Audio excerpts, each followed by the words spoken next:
Music is a special language to communicate feelings. All aspects of music, composing, repertoire selection, rehearsal technique, conducting, baton technique, recording, concerts, everything should stem from this fundamental truth, that music is a special language to communicate feelings. Unfortunately, when conducting our young ensembles, we rarely get to the point where we discuss the emotions of the music. Our rehearsal time is monopolized by the grammar of music.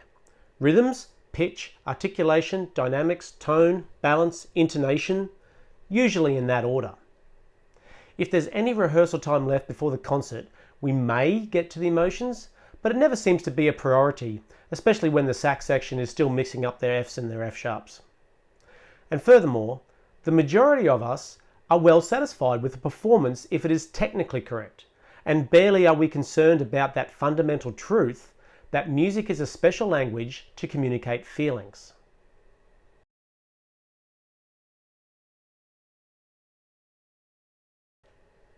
The amount of time spent on teaching emotion is directly proportional to the age and the experience of the musicians.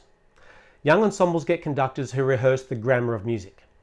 Compare this to a professional orchestra whose conductors rehearse nothing but the emotions and the meaning of the music.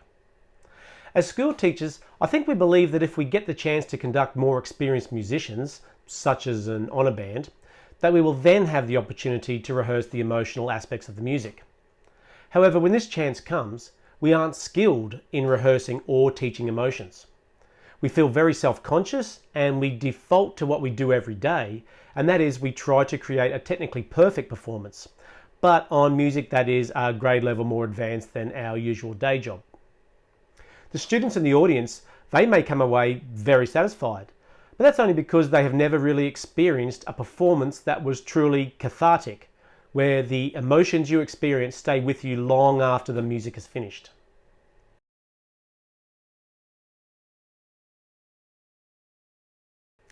Traditional education does not help students discover or understand their own emotions, even though the feelings we have as an individual will determine all important choices in our lives. Teaching a student to understand their emotions is the perfect role for music education. Beginner ensemble conductors have to talk a lot about the grammar of music, and it's totally understandable. There is a lot to learn when you are a beginner musician. But it's not impossible to begin to teach emotion with beginner bands. Here's a subtle way to start. How about we give every correction of musical grammar an emotional justification? So instead of saying, trumpets, that rhythm is not together, let's practice it. How about we say, trumpets, that phrase would be more exciting if we all played the rhythm together accurately. Instead of saying, saxophones, for the love of all that is holy, it's an F sharp, not an F natural. How about we say, saxophones, the composer wanted this section to sound beautiful. Let's all mark the F sharp on our parts. As conductors, we need a huge dictionary of adjectives at our disposal so that we can describe each minute difference in emotion. Happy and sad is a good place to start, but you'll need to move on from there very quickly. Adventurous, aching, affectionate, aggressive, agonizing, angelic, anguished, animated, anxious, apprehensive, austere, babyish, barren, beautiful, blissful, bouncy, brilliant, buoyant, cautious. There are heaps of adjective word lists available that you can use to expand your arsenal of emotionally descriptive words. Being an avid reader will help you with this immensely, as well as improving your aesthetic sensibilities. Here's some more emotional justifications. Let's all get the A flat so that the melody becomes more melancholy. Brass, you can play really strongly here so we get it to sound majestic. As we keep talking like this in rehearsal, the students come to learn that every correction of a technical error brings us closer to the goal. Did you hear my dog barking? As we keep talking like this in rehearsal, the students come to learn that every correction of a technical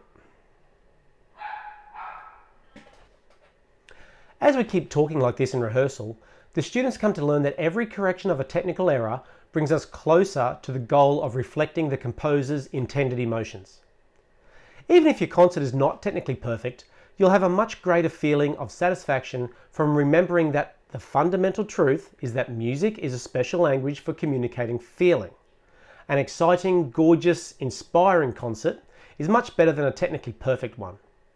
I tell my students that on the drive home after the concert, Mum and Dad won't remember the names of the pieces they just heard, but they should be able to say, I like that exciting piece, or I didn't like that really aggressive piece, or I love that beautiful piece.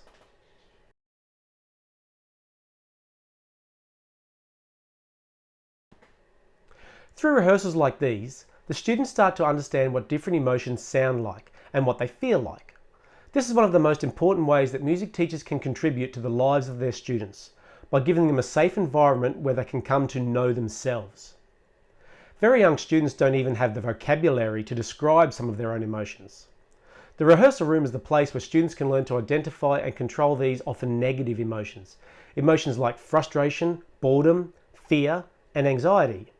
It can be frustrating working on the same passage over and over. It can cause anxiety to be playing a solo. It can be boring when the conductor has to rehearse the percussion section ad nauseum. Learning to identify and control these negative emotions will leave the students much better prepared for life beyond school. If each day we can keep remembering the fundamental truth that music is a special language to communicate feelings, we can give a far more important purpose to our jobs as music teachers and conductors and make a far bigger impact on the lives of our students.